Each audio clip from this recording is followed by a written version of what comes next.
রাস্তার মুখে এটা সিটি কর্পোরেশন রোড। একটা মানুষ মরলে এখান থেকে আমরা বাইরে করতে পারতেছি না। এর উপরে এরা ঘরটা করছে, এই যে দেখতেছেন না আপনারা, এই যে রাস্তার উপরে ঘর এক চালা দিছে।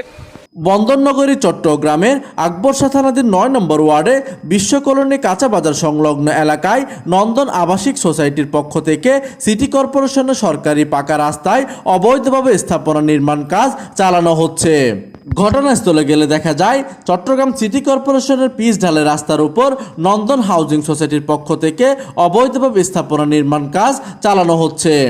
এই বিষয়ে উক্ত এলাকাবাসীরা বলেন, এই নালাটার উপর একটা কালভার্ট দেওয়ার জন্য আমরা ওই অ্যাপ্লিকেশন করছি মাননীয় মেয়র মহোদয়, এটা আমাদের রিসিভ কপি দিছে, এটা আমাদেরকে প্রতিশ্রুতি দিছে এই কালভার্ট করে দিবে আমাদের রাস্তাটা কমিউনিকেশন অত্র এলাকার মানুষের যাতায়াতের জন্য সুযোগ সুবিধার জন্য।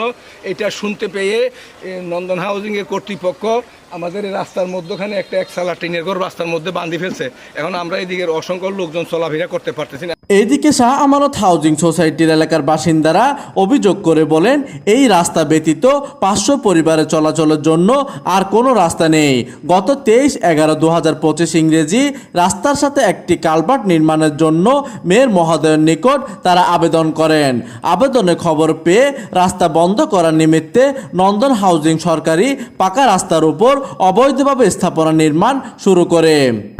এই নন্দন হাউজিং এই রাতে ওনারা রোডের মাঝে, সিটি কর্পোরেশন রোডের মাঝে ওনারা এই ঘরটা নির্মাণ করছে। এখন আমরা একটা মানুষ মরলে এখান থেকে আমরা বাইরে করতে পারতেছি না, এবং প্লাস আমাদের সাক্ষুটা ভাঙ্গি ফেলা দিচ্ছে এরা। এখন আমাদের এই প্রতিবন্ধকতা আমরা মেয়র মহোদয় এবং আপনাদের মাধ্যমে আমরা এটার বিচার চাই। অন্যদিকে আকবরশাহ থানা পুলিশকে বিষয়টি অবগত করলে পুলিশ ঘটনাস্থলে উপস্থিত হয়ে নিষেধ করলে কাজ বন্ধ করেন নাই নন্দন হাউজিং কর্তৃপক্ষ। এইদিকে এলাকাবাসীরা আরও অভিযোগ করে বলেন, এই স্থানে সরকারিভাবে একটি সেতু নির্মাণের পরিকল্পনা রয়েছে। নন্দন হাউজিং সোসাইটি উক্ত সেতু নির্মাণ প্রকল্প বাধাগ্রস্ত করার উদ্দেশ্যে এই অবৈধ নির্মাণ কাজ পরিচালনা করছে বলে তারা বলেন। এটা আমাদেরকে রাস্তা এদিকেও নাই, আর আমরা এখানে প্রায় 500 মানুষ আছি। এখন ওনারা যখন আমরা সমিতি থেকে এখানে একটা আবেদন করা হয়েছে এদিকের আগের সাঁকোটা মানে আমাদেরকে করে দেওয়ার জন্য, ওনারা যখন এই কথাটা শুনছে ওনারা এখানে দেয়াল করে দিছে। ঘটনা সম্পর্কে জানতে গেলে নন্দন হাউজিং সোসাইটির সাধারণ সম্পাদক নজরুল গণমাধ্যমকে বলেন, এই রাস্তাটি কোনো সিটি কর্পোরেশন আওতাভুক্ত নয়, এই রাস্তাটি নিজস্ব নন্দন হাউজিং সোসাইটির আওতাভুক্ত বলে তিনি গণমাধ্যমকে বিষয়টি অবগত করেন। এই পরিস্থিতি অব্যাহত থাকলে এলাকায় উভয় পক্ষের মধ্যে সংঘর্ষ ও অশান্তি সৃষ্টি হতে পারে বলে তারা গভীরভাবে উদ্বিগ্ন।